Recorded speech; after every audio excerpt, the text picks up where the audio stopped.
Oh, hey, it's been over a year since my last video on this channel, and a few of you have noticed.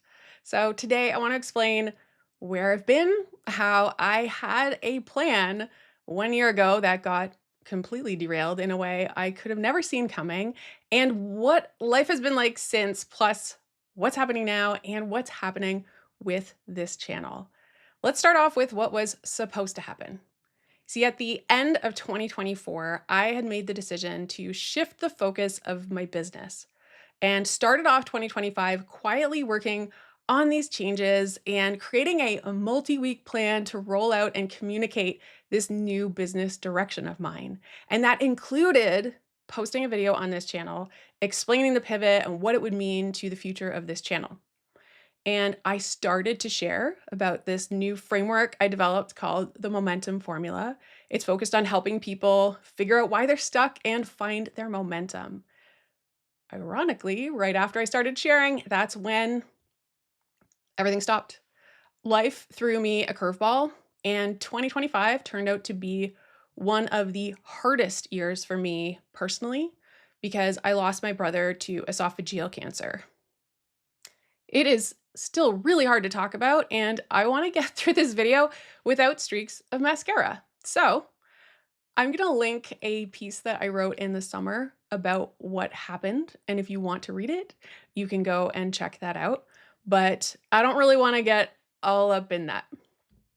Needless to say, I took a break from work for a while. Slowly, with time, I started to return to work, and I even started recording a new video podcast on a new YouTube channel. I spoke at a few events in the fall, and I also started coaching people. It's basically just gradually getting back into work and just trying to make life feel normal again. All the while, a question was hanging in my mind in the background, which is, what should I post to the Cat Mulvihill YouTube channel? I would think about it, and then I would get stuck, and then I would just put it off and delay it for another day. Yeah, once again, there's some irony there. The person teaching how to get unstuck was stuck. And so recently I decided to use my own formula to ask, okay, what is holding me back? And is the roadblock one that's logical, biological, or psychological? And it turns out it's a combination of all three.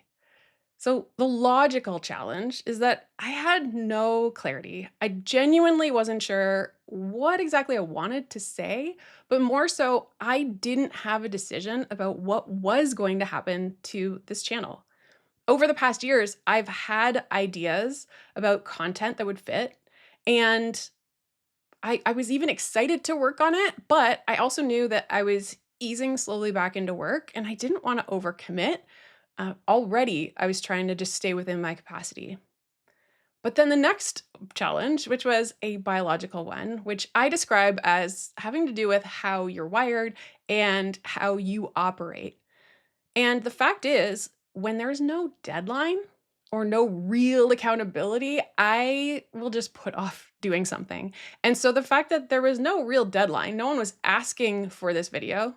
Okay, well, a few people asked what was going on, but there was no sense of urgency or timeline. And I'm someone who, if there's no timeline at all, there's a really good chance that I will just keep shoving it down the road and just push it off indefinitely. And finally, psychological roadblocks. This is where you hesitate because you are worried about experiencing a negative outcome if you take action. And for this particular video, I had a few hesitations and a few fears. What if I declare what I'm doing with this channel and then I don't follow through, or I realize that I made a mistake or a bad judgment call? That was a true fear of mine, but if I'm being honest, which I am, I think my bigger worry was that I felt like coming here and saying, "Hey, I have this new channel, go and check it out." My content didn't feel ready or maybe good enough. And if you have ever published content online, I am guessing you are familiar with that feeling. And yes, even after years of creating content on YouTube, I was still nervous about my new channel.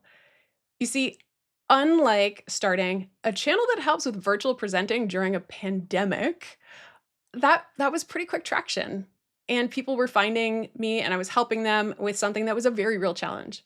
But starting a channel that focuses on personal development on a platform that is full of this content already, well, that's an uphill climb.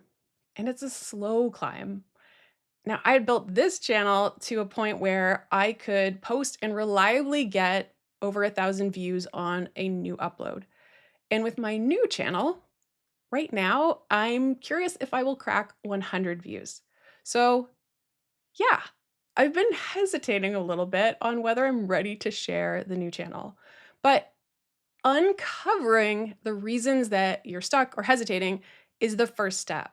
And so next is, what do you actually do about it? I'd identified all these reasons I was putting off making this video.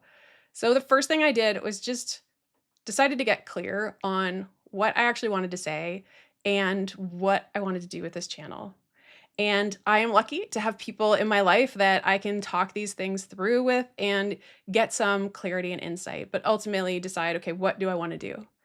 But next, I leaned on a strategy that really works for me when there's no deadline, and that is embracing external accountability.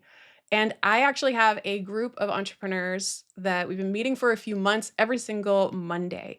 And one of them said, well, why haven't you posted anything to your existing channel or your old channel, or my existing channel, whatever we want to call this, the tutorial channel? That's what I'm going to call it. And I started coming with all these reasons of why I wasn't doing it. And it became very clear that I was hesitating. I was putting it off and honestly overthinking it. So I made a commitment that I was going to record the video this week and also try my best not to overthink it. And then I'll report back in a few days and tell them that I actually did it.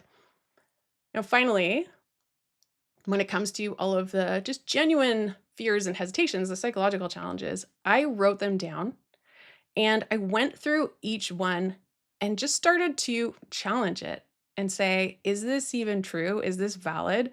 And even if there is a risk, am I going to be okay? And so, what if I do declare plans for the channel and then realize, oh, I made a mistake? Well, I have made plenty of mistakes before, and I know I am going to make more mistakes in the future.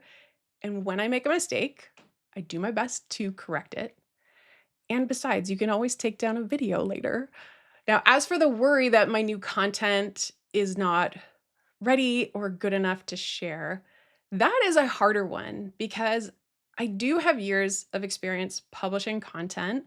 And so I have this sort of expectation of myself of where it should be. And so sometimes when I see my new content and I feel like, oh, it's not quite there yet, then it's hard for me to say maybe this fear is not justified because it does feel real. But then I remember that anytime you start something new, even if you have past experience, there is a period of adjustment. And people who are really great at putting out content, they didn't start that way. They had to work up to it. And given that this is a new area for me, it's a new lane, I am still working on it.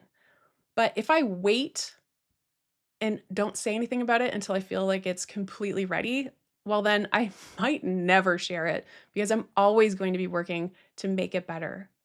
Now, my new channel may never actually grow like this one did. As I said, it's a different lane, a totally different ballgame when it comes to YouTube. But I do genuinely care about the work I'm doing, what I'm talking about, and creating this content helps me to clarify my thinking. It helps me to share concepts I think are important and new perspectives for people to consider. And I am hearing back from people that they are getting value from the things I'm sharing. And these messages remind me that I can make an impact even if the work isn't there yet, or, I can still make it better. But also, I can make an impact regardless of the number of subscribers or the number of views or listens I get on a podcast episode. Do I want to reach more people? Yeah, I do. I care about this message and I want to get it out there and I'm going to keep working on it. Now, you might be wondering, okay, what's happening with the channel? And I will share. But just before I do, I want to address something that might apply to you if you are watching this and you've watched other content on my channel. Over the years, I have heard from people who have watched my videos and they have shared about getting the right tech setup and working on their studio. And then they share how they are going to start making content once they're ready. And if that feels familiar to you, I want to remind you that it will never be perfect before you start. It still won't be perfect after 20 uploads. And the question isn't whether you are ready, it's whether you are ready enough. You've done enough prep, you've got enough things to just get going, and then you can start improving later. Also, I've got some content on my new channel that might help you if you are hesitating. For example, a trick that I use when I notice that I'm hesitating, and I'll link that one in particular. Now, onto the channel. What's happening? Anytime I would think about sort of completely shutting down the channel, I did not feel comfortable with that idea.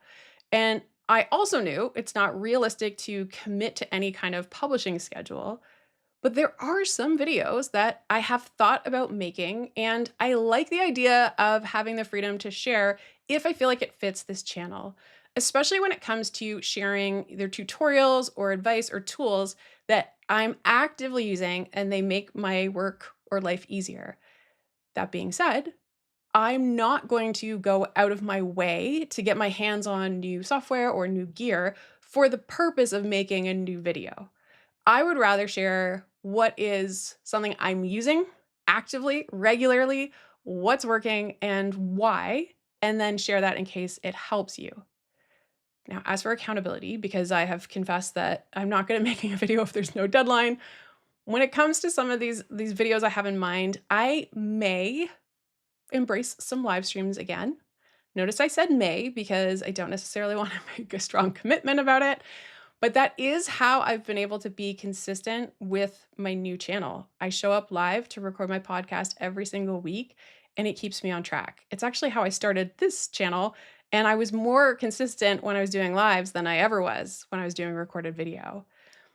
And honestly, I think it's fair to say I do not have a concrete plan for this channel, except to say there are videos I've got in mind that I am excited about. And so I'm probably going to post them. But if things change, I'm okay with that. And besides, I can always make another update video later.